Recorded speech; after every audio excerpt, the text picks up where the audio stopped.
नमस्कार विद्यार्थी मित्रांनो, ITI मशिनिस्ट मराठी यूट्यूब चॅनलवर मी Devidas Bade, craft instructor machinist, ITI Ahmednagar आपले सर स्वागत आहे. मित्रांनो, आजचा जो आपला पाठ आहे तो आहे अँग्युलर इंडेक्सिंग. तर मागील पाठामध्ये आपण इंडेक्सिंगच्या मेथड्स पाहिल्या होत्या. त्यामध्ये डायरेक्ट इंडेक्सिंग किंवा रॅपिड इंडेक्सिंग हा एक मेथड आहे. त्यानंतर सिंपल इंडेक्सिंगची मेथड आहे. त्यानंतर अँग्युलर इंडेक्सिंग, नंतर डिफरन्शियल इंडेक्सिंग आणि लिनियर इंडेक्सिंग अशा प्रकारच्या 5 इंडेक्सिंगच्या मेथड्स आपण पाहिल्या होत्या. पैकी आपण डायरेक्ट इंडेक्सिंग किंवा रॅपिड इंडेक्सिंग तसंच सिंपल इंडेक्सिंग या पद्धती काय आहेत आणि त्याच्या फॉर्म्युले काय आहेत, त्याचं कॅल्क्युलेशन कशा प्रकारे केलं जातं याविषयी आपण सविस्तर माहिती घेतली. आजच्या पाठामध्ये आपण अँग्युलर इंडेक्सिंग याविषयी माहिती घेणार आहोत.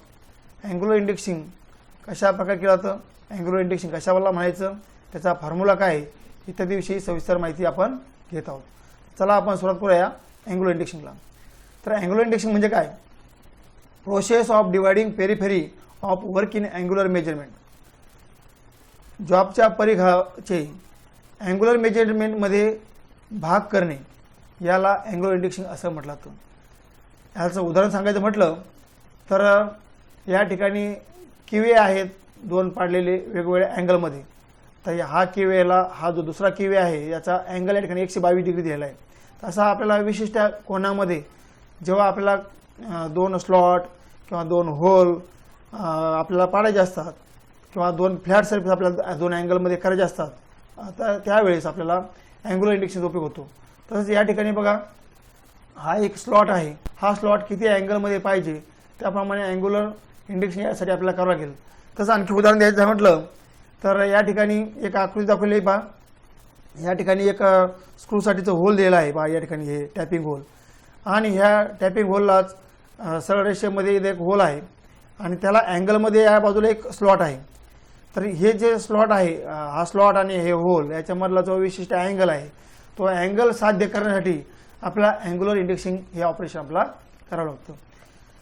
It is often necessary to index for a certain number of degrees as when machining keys, grooves, flats or other features located at an angle to each other. जेव्हा आपल्याला एकमेकाशी कोणामध्ये असलेले फ्लॅट, ग्रूव, किवी अशा प्रकारचं machining करायचं असतं तेव्हा आपल्याला अँग्युलर इंडेक्सिंग हे ऑपरेशन करावं लागतं. Angular indexing can be carried out using simple indexing head attachment. हे जे अँग्युलर इंडेक्सिंग आहे हे आपण सिंपल इंडेक्सिंग हेड अटॅचमेंटने करू शकतो. तसंच आपण युनिव्हर्सल इंडेक्सिंग हेड अटॅचमेंटने सुद्धा हे अँग्युलर इंडेक्सिंग आपण करू शकतो. तर अँग्युलर इंडेक्सिंगचं तत्व काय आहे? Most indexing heads require 40 turns of the crank to rotate the spindle once. आपण इंडेक्सिंग हेडची रचना जेव्हा अभ्यासली त्यामध्ये पाहिलं होतं आपण इंडेक्स क्रँकच्या 40 फेऱ्यामध्ये इंडेक्स हेडच्या स्पिंडलचा एक फेरा होतो, म्हणजे जॉबचा एक फेरा होतो. म्हणजे जॉबचा एक फेरा करण्यासाठी आपल्याला इंडेक्स हेड क्रँकचे 40 फेरे करावे लागतात. हे आपण पाहिलेलं आहे. 1 revolution of a spindle is equal to 360 degree or 40 turns of the crank. हा जो स्पिंडलचा एक फेरा पूर्ण होतो तो एक फेरा म्हणजे 360 डिग्रीमधून तो फेरा पूर्ण करतो आणि त्यासाठी आपल्याला क्रँकचे 40 फेरे पूर्ण करावे लागतात. If the crank is turn once the spindle rotates 140 of the turn and 1/40 of 360 is equal to 360 divided by 40 is equal to 9 degree.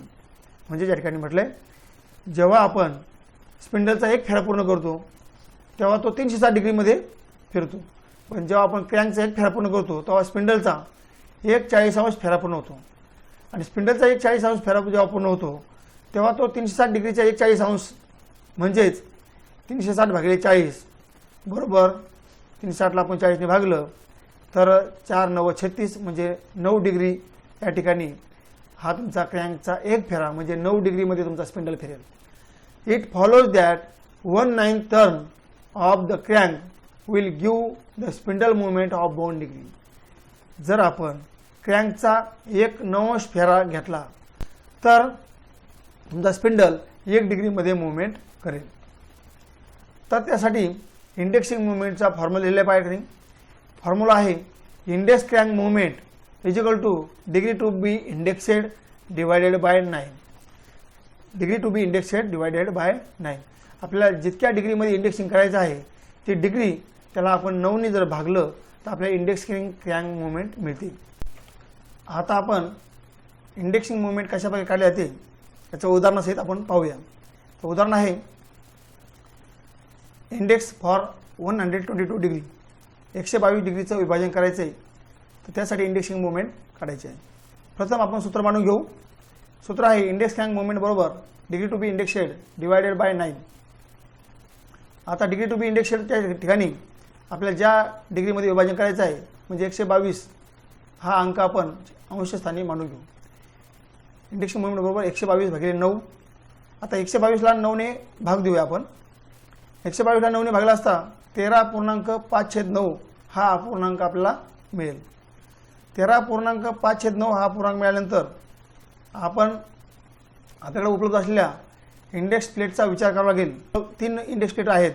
3 index प्लेटमधील होलची संख्या वेगवेगळी आहे. त्यामध्ये पहिली जी प्लेट आहे त्यामध्ये 15, 16, 17, 18, 19, 20 हे 6 होल सर्कल आहेत. दुसऱ्या प्लेटमध्ये 21, 23, 27, 29, 31 आणि 33 असे होल सर्कल आहेत. आणि प्लेट नंबर 3 मध्ये 34, 39, 41, 43 आणि 47, 49 असे होल सर्कल आहेत. तर आपल्याकडं हा जो 5/9 अपूर्णांक आलेला आहे त्याला अंशाला छेदाला अशा एका अंकाने गुणा, अशा एका संख्येने गुणा की छेदस्थानी येणारी संख्या ही आपल्याकडे उपलब्ध असलेल्या कोणत्याही प्लेटमधील होल सर्कलच्या संख्येत आली पाहिजे. मग आपण त्याला जर 2ने गुणलं 2 पंचे 10 आणि 2 9 18 म्हणजे 18 येईल. 18 ही संख्या ह्या प्लेट नंबर 1 मधील चौथं होल सर्कल आहे. मग आपल्याला 2ने गुणणं या ठिकाणी उचित राहील. म्हणून आपण 13.5/9 गुणिले 2/2 त्याला पुन्हा सरळ रूप द्या. 13.10/18 अशा प्रकारचा अपूर्णांक आपल्याला आलेला आहे. 2 पंचे 10, 2 9 18 या ठिकाणी 10/18 अशा आलेला आहे. म्हणजे याचा अर्थ असा आला 13 फेरे पूर्ण आणि 18 होल सर्कलपैकी 10 होल आपल्याला घ्यावे लागतील. तेव्हा आपण 122 डिग्रीमध्ये इंडेक्सिंग करू. म्हणजेच दच 13 turns of index crank and 10 holes out of the 18 hole circle should be indexed for index and angle of 122 degree. आता पुढचं उदाहरण पाहूया. जर आपल्याला इंडेक्सिंग करण्यासाठी दिलेला अँगल मिनिटात दिला असेल तर इंडेक्सिंग कशा प्रकारे केलं पाहिजे. तर आपल्याला माहित आहे one revolution of index crank gives spindle movement of 9 degree. Index क्रँकच्या एका फेऱ्यामध्ये स्पिंडलची मुवमेंट ही 9 डिग्रीमध्ये होत असते. मग ही 9 डिग्रीतली जी मुवमेंट आहे ह्या 9 डिग्रीचं रूपांतर आपण जर मिनिटात केलं तर आपल्याला मिनिटातलं सूत्र तयार होईल. 9 डिग्री गुणिले 60 बरोबर 540 मिनिट झालेत पहा. कारण एका डिग्रीचे 60 मिनिट होतात. म्हणून 9 गुणिले 60 बरोबर 540 मिनिट झाले. आता सूत्र तुमचं असं तयार होईल पहा. इंडेक्स क्रँक मुवमेंट बरोबर minutes to be indexed divided by 540. Indexing करायचा अँगल मिनिटामध्ये त्याला 540ने भागा तुम्हाला इंडेक्सिंग मुवमेंट मिळेल. आता उदाहरण घ्या. Index and angle of 34 degree 40 minute. 34 degree 40 मिनिटमध्ये इंडेक्सिंग करण्यासाठी 34 डिग्रीचं मिनिटात रूपांतर करून घ्यायचे. त्यासाठी आपण प्रथम सूत्र मांडून घेऊ. सूत्र आहे इंडेक्स क्रँक मुवमेंट बरोबर minutes to be indexed divided by 540. आता 34 डिग्री आणि 40 मिनिट याचं मिनिटात रूपांतर करण्यासाठी 34 गुणिले 60 अधिक 40 असं आपल्याला मांडून घ्यावं लागेल. 34 गुणिले 60 अधिक 40 भागिले 540 घेतलेल्या सूत्रात मांडून घेतलं आपण याकडे. आता याला सरळ रूप देऊया. 34 गुणिले 60चा गुणाकार आला 2040 अधिक 40 भागिले 540. आता अंशाची बेरीज करून घेऊया. 2080 भागिले 540. 2080 भागिले 540ला संक्षिप्त रूप द्या. दोन्ही अंश आणि छेदवरचा 1 0 हटवा. 208 भागिले 54 येईल. आता याला आणखी संक्षिप्त रूप द्यायचं असेल तर दोन्ही भाग जाईल बा अंश आणि छेदाला.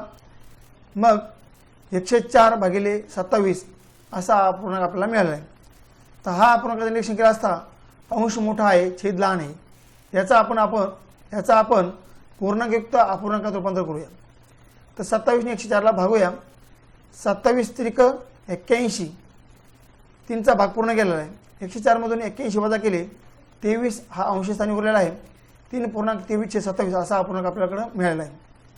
आता आपण आपल्याकडे उपलब्ध असलेल्या इंडेक्स प्लेटमधील होल सर्कलचा विचार करावा लागेल आपल्याला.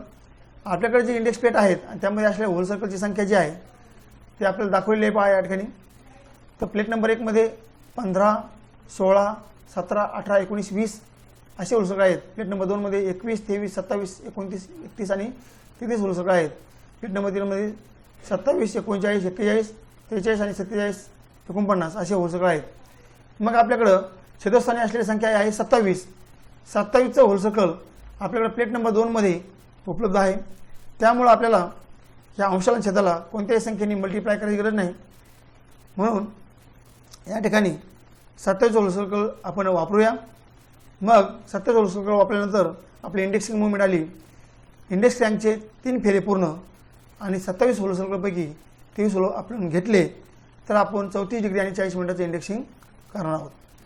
म्हणून म्हटलं या ठिकाणी thus 3 complete turns of index crank and 23 holes of 27 hole circle should be indexed. अशा प्रकारे मित्रांनो आपण अँग्युलर इंडेक्सिंग म्हणजे काय, अँग्युलर इंडेक्सिंगसाठी कोणकोणते फॉर्म्युले वापरतात आणि त्याचे कॅल्क्युलेशन कशा प्रकारे केले जातात याविषयी सविस्तर माहिती घेतलेली आहे. मित्रांनो, आपला हा व्हिडिओ जर तुम्हाला आवडला असेल तर प्लीज लाईक, शेअर आणि सबस्क्राईब करा आणि कमेंटसुद्धा करा. पुढच्या पाठामध्ये आपण डिफरन्शियल इंडेक्सिंग याविषयी माहिती घेणार आहोत.